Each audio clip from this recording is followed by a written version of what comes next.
Coming to paperback and Kindle this fall, E-Steam Blast from the Past. Hell's aspiring angel takes on her demonic doppelganger in this time-traveling, action-packed E-Steam series adventure. Pre-order your copy of E-Steam Blast from the Past on Kindle with a bonus E-Steam comic or for the paperback this fall. Hi everyone, it's Shawn here with a comic review video. And this manga comes all the way from Jamaica from one of my viewers. Now, Miguel Ladradas has been watching my chat videos and my live streams for some time, and during one of my live streams, he asked if I could review one of his comics. And he sent me his manga, Shadow Trapped, this weekend, and after reading Shadow Trapped this weekend, I can honestly say this is a fantastic manga, and I definitely recommend that all of my viewers pick up a copy by clicking the link in the description box. Now, your Shadow Trap is a horror type manga, and it has a very intriguing mystery revolving around this Pinocchio killer. Now, this Pinocchio killer has been terrorizing the island of Jamaica, murdering residents of the island. And nobody knows who this Pinocchio killer really is, but we're told that 16-year-old Salem Smith may be able to stop this killer because she is connected to a far more powerful force, and this powerful force may be even more dangerous than this Pinocchio killer.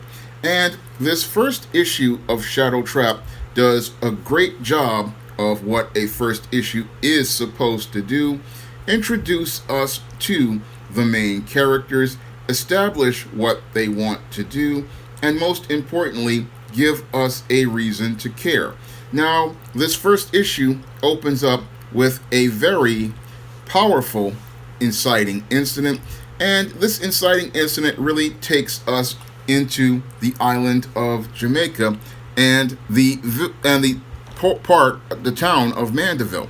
And Miguel does a great job of opening up the manga with a great establishing shot of the town, and he does a great job of showing us how dangerous this Pinocchio killer is in just a couple of pages. Now, this first page establishes the shot and also introduces us to a victim, somebody who we really don't see as somebody who is dangerous, but he's out here, he's smoking and a weed and drinking a Red Stripe, which is a beer that is popular in Jamaica, and then all of a sudden he gets called out.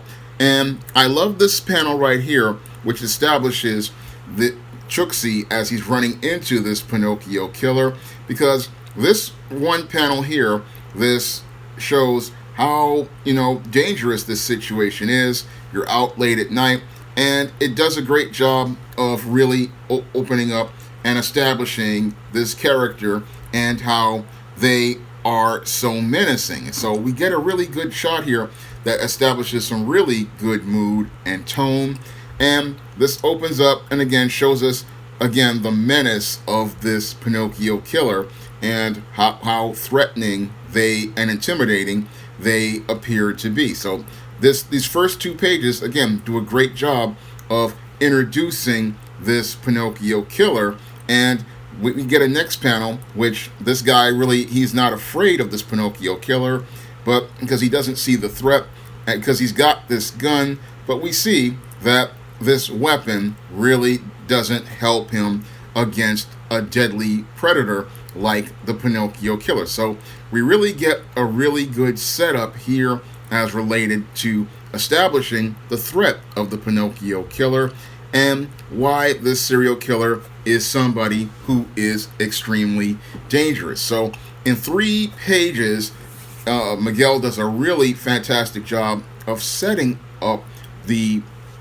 antagonist of this mystery and has us doing what good mysteries do as he's answering questions about the Pinocchio killer, having us ask more questions about this killer and what motivates them to go out here and murder these residents of Jamaica. So that's really shows how solid the writing is, that he did this in 3 pages, because in the first 3 to 5 pages of a comic, you really want to establish that main character, what they want to do, what obstacles are in their way, and most importantly, you want to make us care. And Miguel makes us care about this mystery and solving this mystery in less than 4 pages. Now, I don't want to spoil too much, but I really want to get into introducing the heroine of this story,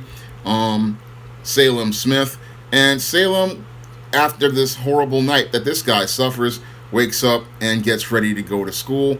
And we get a good introduction of Salem Smith in this initial set of pages that shows she's just a 16-year-old girl who's going to school and getting ready to go to school, and she has a love for her late father who has passed away, and she really wants to go out here and she aspires to be a nurse. She's dealing with things like every teenager does. She's dealing with a growing body that's changing, and she's also dealing with cultural issues as related to her what many people would consider conservative family, because in her family things like your navel rings are not really considered to be something that's acceptable for a 16-year-old Jamaican girl.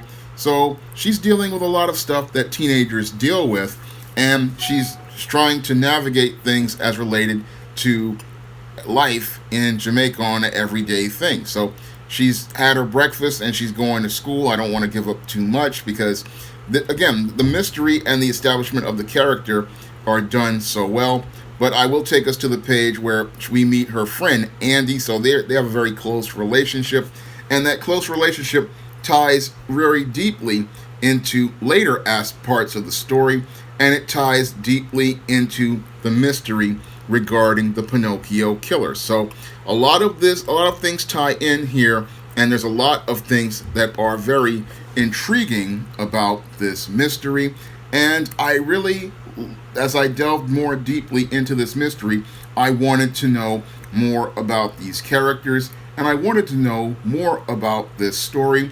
But this book only had about 30 pages, and it had me wanting to read more, but the whole thing is the book ended before had me hungry for more. And that's what a good comic really does. A good first issue has you wanting more after you've read the first issue, and has you anticipating picking up the next book. And I really would love to pick up the next issue of Shadow Trapped when Miguel ever releases it, because I want to see the conclusion of this fantastic mystery. And this mystery, as it's starting out, has a lot of Hitchcockian vibes, similar to one of my favorite comic artists, Josh Howard, and his superhero saga, T-Bird and Throttle.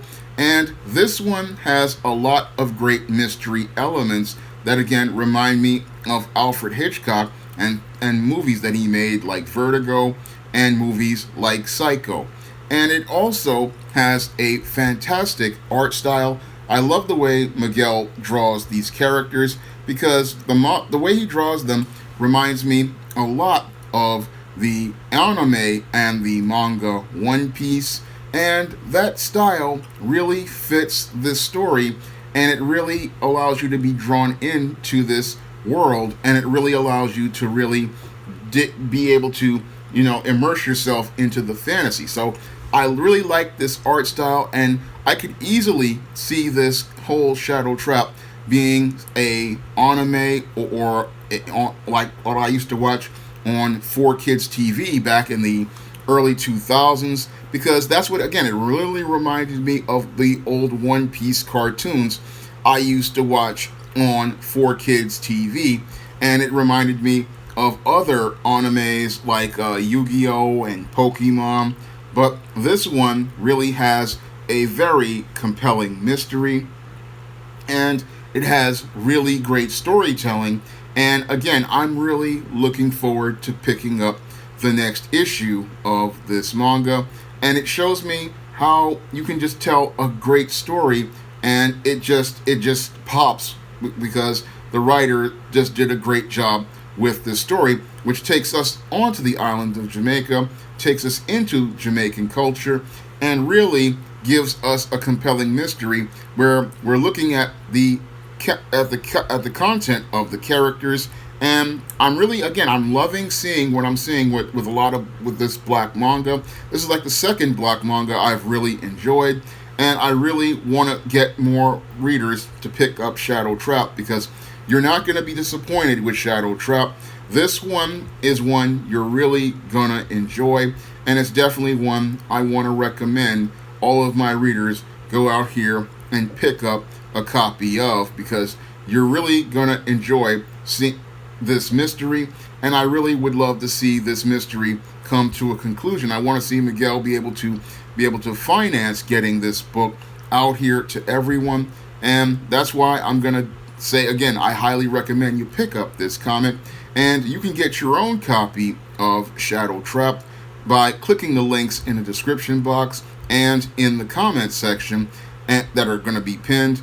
And you definitely want, again, pick this one up, because Miguel has shown a lot of promise with this comic. He's shown that he really is a fantastic storyteller with his pictures, and he's got a great art style that really is on the level of the best manga artists out here.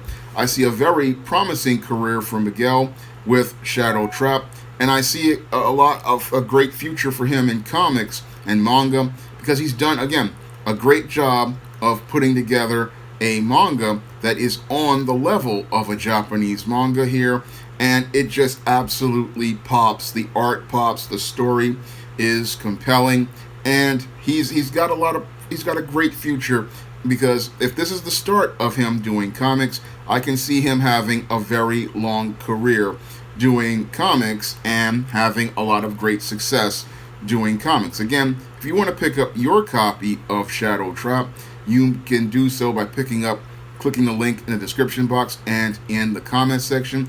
And if you want to pick up my first comic that I did with Bill Walko, Esteem No Good Deed, you can pick up that comic on Amazon.com by picking up a paperback or digital copy of Esteem Blast from the Past on Amazon.com. And if you want to see me make more comic review videos like this, you can donate to the Patreon, the PayPal, or the Cash App by clicking the links in the description box. And if you want to send me a comic to review and you're an indie comic producer, you can send me an email at sjsdirectamerica@gmail.com. That's all I have to say for this video. You can comment, rate, and subscribe. Now available in paperback and Kindle, Vampires Stalk the Darkness of the Eternal Night. Get your copy of Eternal Night in paperback and Kindle on Amazon.com.